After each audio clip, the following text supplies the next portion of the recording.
Hello friends. So today I'll be doing a very different sort of video.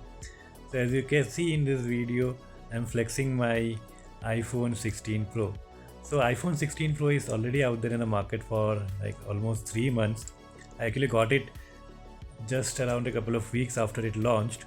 And I've been thinking about posting a video for quite some time, but then it's already very late. So instead of making it a detailed review or unboxing sort of video, I'll instead be focusing on how my history with smartphones has been. So as you can see, I have been a phone user for a very long time. So the first phone that came to my family was a Sony Ericsson T290i, and that was in the year 2006, and that's basically my father's phone. So at that time, having a phone was a sense of pride. So it was my father's phone basically. We didn't have individual phones at that point of time, and it was a very basic phone. But then we, all the members of our family, would call it our phone. So those were the times back then. It's a very basic feature phone. It just had one game that I still recall playing so much. It was called V Rally, and I just loved the game. The next year, that is 2007, I started living outside my house. I was in a different city, and that's when I requested my father for a personal phone for me. I didn't get a personal phone, but in one of my mother's morning walks, she found a phone somewhere in the street and she brought it back. So that was the first personal phone that I had, and that was Samsung C120. So again, a very basic phone, no features at all, but then I could call a phone mine for the first time. So it was in 2007 that I got my first real phone, my own phone. I had done well in the class 10 board exams, and that's when my father decided to gift this to me. And yeah, it was the Samsung E250, and I still now so fondly remember this phone. I just loved it. It was so sleek, so smart, so modern.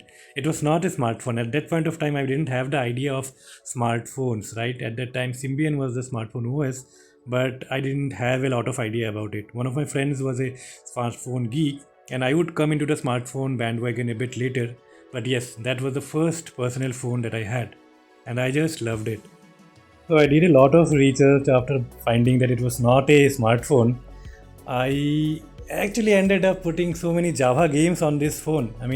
I don't think there would be a lot of folks out there in India who would have been able to put games on this phone, but yes, I was able to do it. So I played a lot of games like Contra and the likes, which were ported to the Java platform on this phone. It was a feature phone. So yeah, I have very fond memories of this phone. But unfortunately, my sister got a job and she had to move out to Mumbai somewhere in the year and the end of 2007. And it was discussed mutually that she would be taking this phone, and later on when she buys a new phone, she would give that to me. Unfortunately, very soon after she moved to Mumbai, her phone got stolen. So that was the end of that phone, and I still now keep on searching for this phone somewhere. If I can get it, I will definitely buy it and try to do a very nostalgic video of the same phone. So this was my first camera phone. It had a large 2.4-inch screen, so huge at that point of time when screens were barely 1.8 inch or so. So yeah, that's my first proper phone that I had. So the year was 2008. I was in my 12th, and by this time I had a fair idea about what smartphones were, and I had to get a smartphone. And at that point I didn't even have the E250 because my sister took it away, right? So where do I get the money from? My father had a PCO, a public call office, where people would pay and make calls, right? So there I installed a personal computer that I had got from the government, and I started downloading songs and games to people who would need that. Yes, that was a valid business at that point of time. So I was earning sort of around 200, 300 to even 500 bucks daily by downloading this, and it was my vacation, so I had some free time. So within this 2 month of my vacation, I was able to earn close to around 10,000 bucks, right? And I spent that money to get this phone. So this phone was not even available at my district, so I had to go to the another district which was a larger one, and from there I bought this phone. So this was my first smartphone, and I used it like crazy. I mean, I was able to install all Engage games, and I even sold Engage games to other Nokia N series users, right? So that was one part of it. I used it as an internet provider. At that time we didn't have any broadband connection, so I used this to get internet on my phone, on my PC. So it changed my perspective over on smartphones forever. And I felt at that point of time that this is one piece of tech that's going to change lives forever. So the Nokia N72 again was a multimedia powerhouse. I mean, apart from having its audio player, video player, it had a 2 megapixel camera. I mean, and the photo quality are still relevant, right? It had basically wired tethering and also Bluetooth tethering using the Nokia PC suite, right? And it could also open Word file, Excel file. The possibilities were endless. I mean, at that point of time, this was the best you can get. I mean, you could have got the other premium N series phones like N95 or N73, but then most of the features that you could do with those phones could be done with this phone also. So I made the best use of this phone. So my next smartphone was the first Android smartphone to enter my life, and this is, I think, the first or the second Android smartphone in India.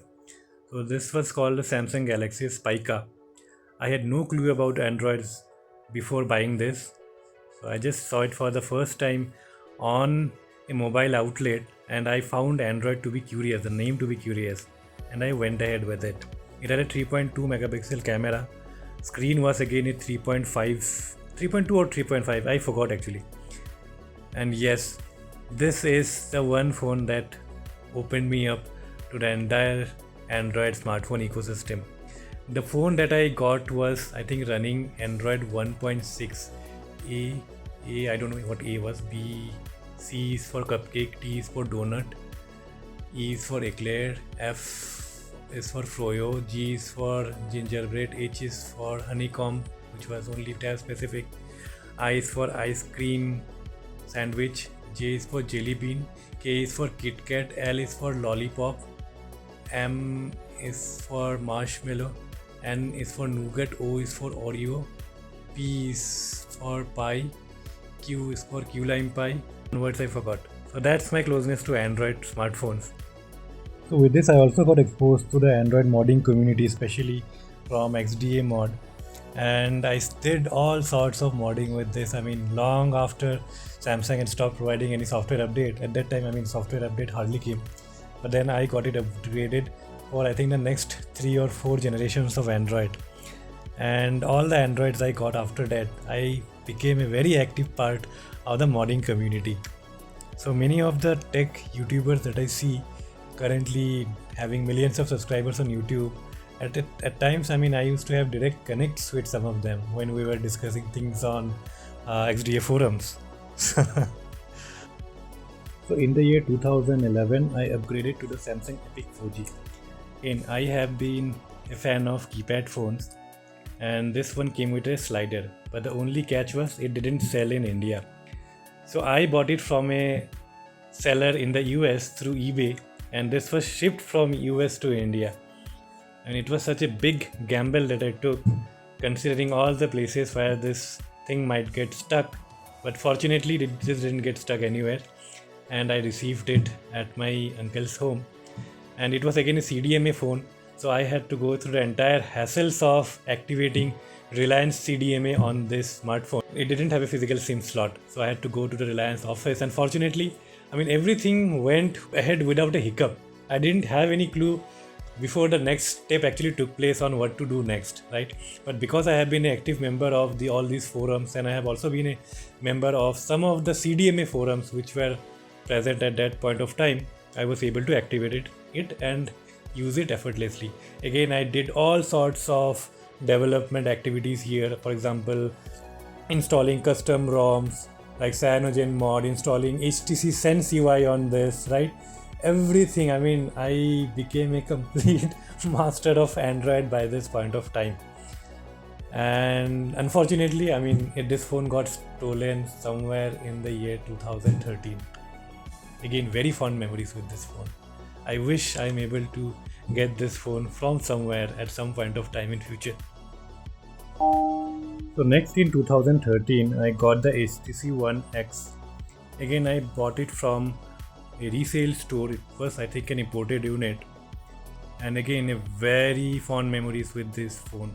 HTC phones had a different charm. This was the first phone to come with an NVIDIA Tegra chip. The camera was also very great. And yes, again, from a modding point of view, rooting it, installing custom ROMs, etc., was very active for this phone. So yes, love this phone. So I followed the HTC One X with the HTC One M7, the flagship from HTC for that year, for the previous year. All these are resale phones or imported phones that I used to buy from various sellers in the market, right? And the colors that I show in these video, right? All these are the colors of the phone that I own. So this came with the red color. This had an ultra pixel camera, again a 4 megapixel one, but the quality of the images were just mind blowing. I didn't use it for very long because there was some issue with the camera. Again, it was an issue with overall M7s in the market. So I had to swap this device out, and the seller actually helped me get a replacement for this device, and he swapped me with the Xperia Z, which was my next phone. So the Sony Xperia Z, again a flagship from the previous year, was the first flagship waterproof phone in the world, and I used it to the max. And by this point, a lot of custom ROMs were coming available, right? Sense UI, Color OS, MIUI, right? All these options were there. At that time also, I think something called multi-ROM came out, which actually enabled you to install multiple ROMs, and just when you boot up the phone, you have the option of selecting which ROM you want to boot into. The crazy times those were. So I quickly followed the Xperia Z with the Nexus 5, which I again used for a short duration, but from a modding point of view, again a great time, and this was probably the only Google device that I have used. So at that point, my cousin wanted to buy a new phone, and I sold my LG Nexus 5 to him and bought the LG G2. Again, I loved the phone, but I have a very sad memory with this phone because this was the only phone in my entire span of all phones that I have tried out that I completely heartbreaked, and I was not able to recover it at all. So even as I speak today, this phone is lying somewhere tucked in my cupboards or under my cupboard bed, somewhere in a corner, still waiting to be recovered. I tried a lot but couldn't recover this. So with the LG G2 bricked, I went ahead and bought the Euphoria, which was again a sub-brand of Micromax with the intention of launching very value for money and high performance phones. So this one again came with Cyanogen mod pre-installed. Again a good phone, I used it for some time, but then quickly moved to my next phone, which was the LG G Flex. So I bought the LG G Flex in the second half of 2015. So by this time I was already into my professional career, and again a very unique phone with a very large display. So it was a concave flexible curved screen. Probably it's the only series of phones to have screens like this.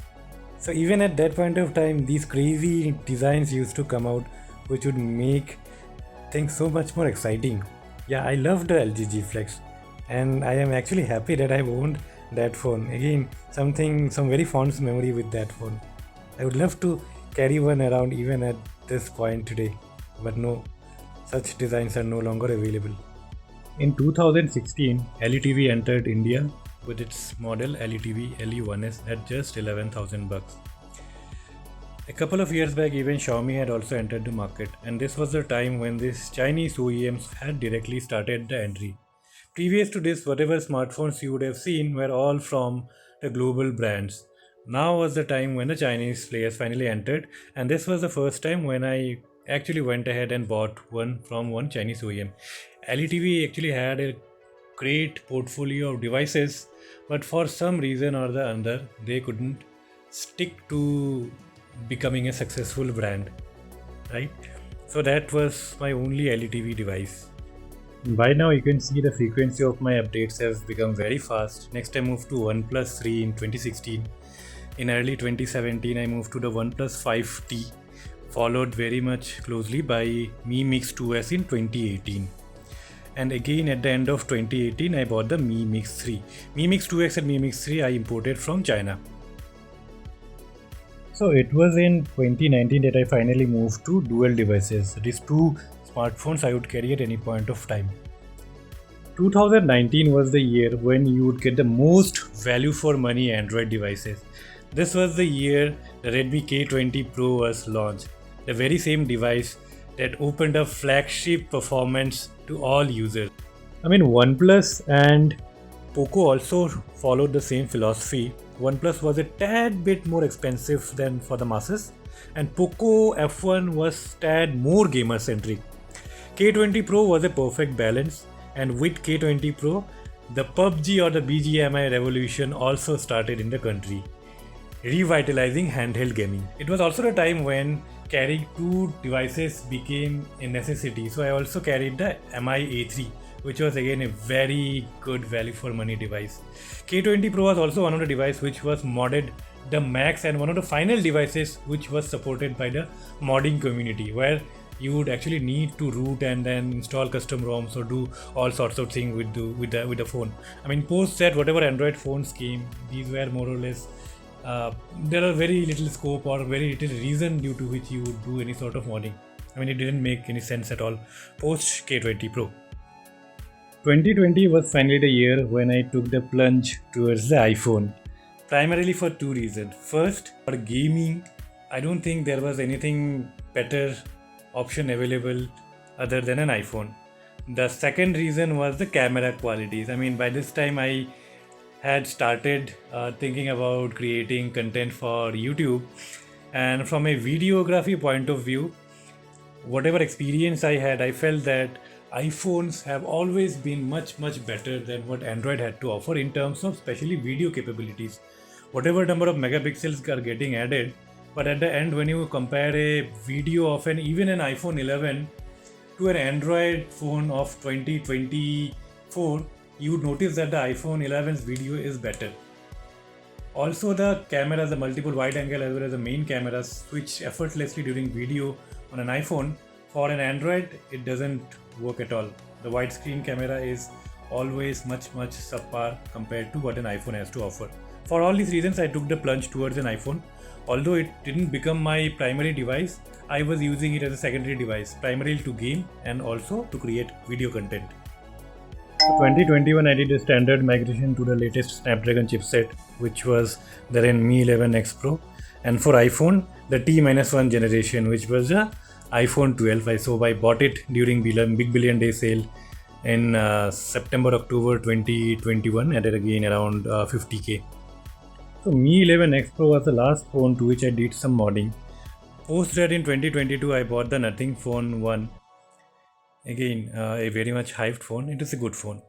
But then with that, the excitement, the modding, the tweaking of Android phones that you had to do, that I was so loving in the past, just sort of went off in a jiffy. Because why would you even need to root a phone? Because with rooting you would enhance the performance, you would get extra features. But nowadays, I mean, with the phones, whatever you get is whatever you have. I mean, you don't have anything additional. Even the development community is also sort of on the verge of closure. You don't see any sort of fan following on community-based development right now. So that's when I got the Nothing Phone 1. It stayed as it is. At the same time, I also got the iPhone 13. I didn't have any intention of buying the iPhone 13, but unfortunately, due to an accident, my iPhone 12 got shattered. So I just had to get a replacement, and the iPhone 13 I was getting a good deal at 65,000 for the 512GB option, so I went ahead and bought it. And this was also the time from which I started sort of the migration of the iPhone from being a secondary device to becoming the primary device. And at the same time, Android, from being the primary device, it started slowly to move towards becoming the secondary device. So 2023 is when I did the final migration from Android to iPhone. Now you have seen in the past few minutes, like, so when Android was the primary device, I would always go for the top-notch Android smartphone, top-notch value for money smartphone, right? And I was brand agnostic. But with iPhones, you don't have that option of multiple brands. So now, since iPhone was my primary device, I have to have the best in class product with me. So that's why I went ahead and bought the 15 Pro right during the launch month itself. So I got it from Hong Kong. Again, I got it for I think under 1 lakh, and my Android phone, which was a Nothing Phone 1, moved to the secondary spot. And so much so that by this time I had almost like stopped using my secondary phone at all. So with smartphone only, most all my tasks were completed. I started, less and less feeling the need of carrying an Android phone. Even now, although the Android phone that I just keep it for the namesake, and some apps and some features for my work related tasks work only on Android. So that's the only reason I keep an Android. So after this encyclopedia of all the history of devices that I've used, we finally reach the current state. So currently I'm using an iPhone 16 Pro as my primary device. 80-90% of the tasks I'm doing with that, and the Moto G85 as the secondary device. Again, a very value for money phone. Now the iPhone 16 Pro that I'm using, so this is a Japanese variant of the product. Just to give you an idea about what this variant differs, these are primarily regional compliance and regulatory differences, nothing in terms of the hardware that the product uses. So talking about the variants, the India variant has one physical SIM and one eSIM. The American variant has two eSIMs, no physical SIM there at all, right? The Hong Kong variant has two physical SIMs, same as the China variant. The global and Singapore variants, those again have one physical SIM and one eSIM. The Japan variant also has one physical and one eSIM. So from a historical point of view, Japan variant products had been a bit cheaper. Reason being, there was this compliance requirement from Japan that you cannot make the shutter button completely go silent. So whether you click a photo in whatever condition, even if the phone is on silent, then also it will make the shutter sound. But now with the latest generation iPhones, that requirement works only in China. So as soon as you take the device out of China, it will work just like a regular global iPhone. So given that, I not that I'd had any issue with that small difference. I don't care whether the camera made a sound or not, but that with that difference also gone, it doesn't make any sense to pay more for a different variant of the product. So that's the device with me. I've just unboxed the unit, and before you move into anything, the best thing to do, best feature that iPhone basically offers is the complete cloning of your previous phone into your new phone. So as soon as you boot into your phone, you just select the country and the local region in which you are operating the phone at.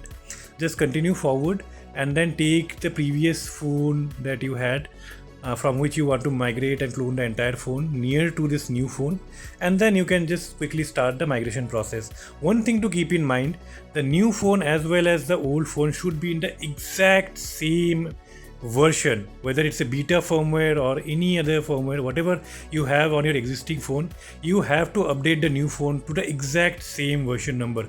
Only then this transfer will complete.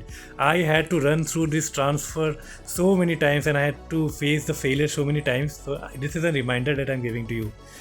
So just boot into your new iPhone, upgrade it to the exact same firmware, which is typically the latest one in your new phone also, then reset it and then do the cloning again.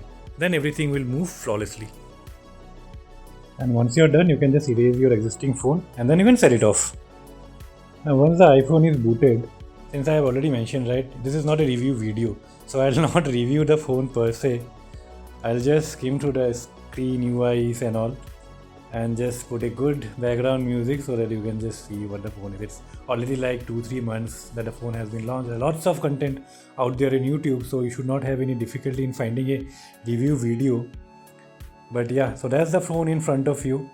I've been using it for the last 2.5 months or so. It has been quite late for me to upload the video, but then finally I took the effort of making the video, and then instead of making it a simple review video, I thought why not just put up the entire history of phones that I have used in the past. You all would have had similar history, right? I am a 90s kid, and any 90s kid out there, you are the ones who have seen the entire generation of technology moving from, let's say, the radio to the TV to the DVD, CD players, to the Walkmans, to the music player, MP4s, to the gaming consoles, handheld gaming consoles, to the feature phone, then to the smart feature phone, then to Androids, then to all range of Androids, then finally to iPhones, right? Now I don't know where the next big leap in technology would come in terms of handheld computing device. I mean, I'm waiting for the day when an implant could go right inside your brain, and then you would do all sorts of communication right inside your mind. I don't think that day is very far way off into the future. I think Elon is already working on this in Neuralink. I mean, just think about it from a efficiency point of view. All these mobile handhelds that we are using, right?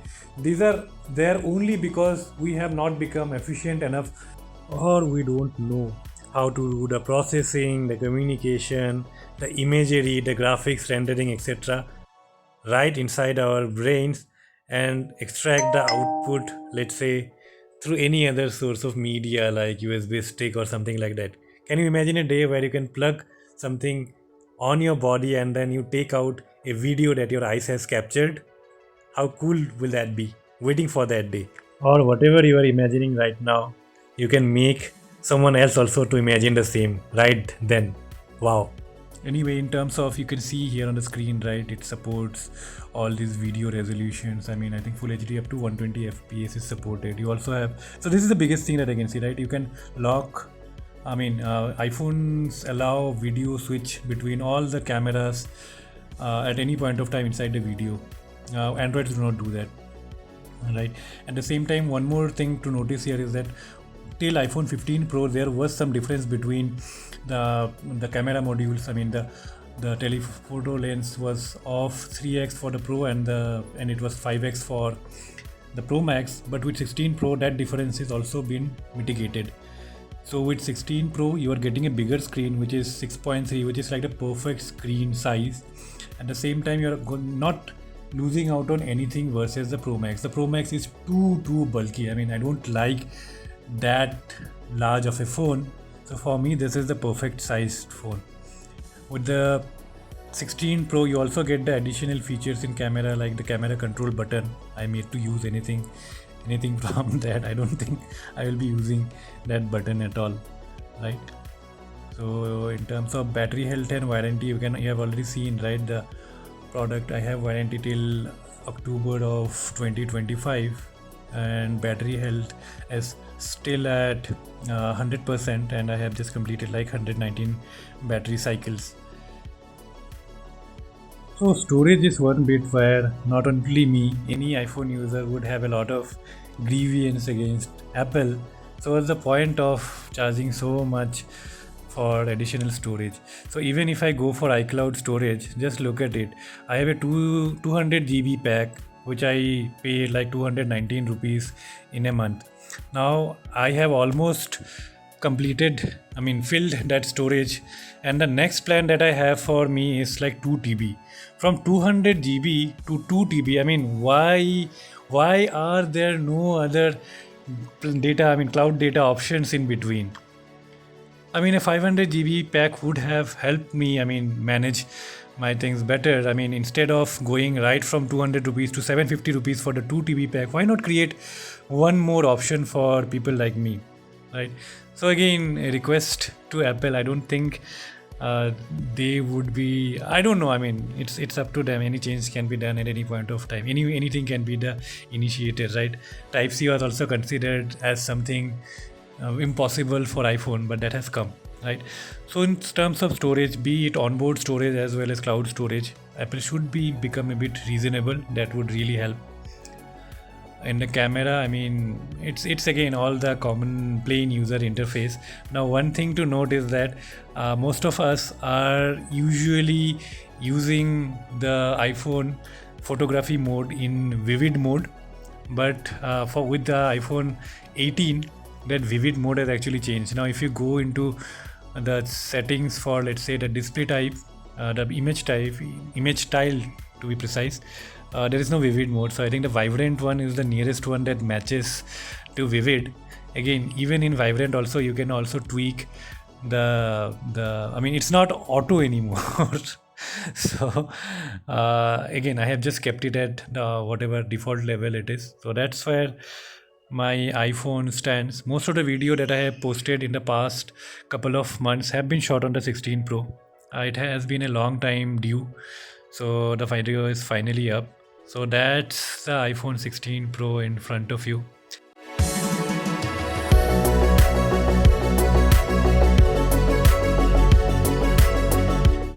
I love the look of the phone, and that's why I use a clear case. Now this new type of case has come up which neither yellows nor gets scratched. So I've been using it for the last 2 months and it still looks as good as new. I'm also using this lanyard. I have used lanyard on my phones for the past couple of years now, and only I can see lanyards catching up with the trend. So this has been a long video and I hope you watch it and be bear through it. With MagSafe also there are lots of accessories that I have been using with the phone, like a car mount, charger, MagSafe wallets. I'll try to cover those in a separate video. Yeah, so that's all from my end. A very long video. Please bear with me. Hope you find this content interesting. Please like, share and subscribe if you find my content interesting, and please do let me know what kind of content you want to see, and I'll try to make things like those. Thank you so much. Goodbye.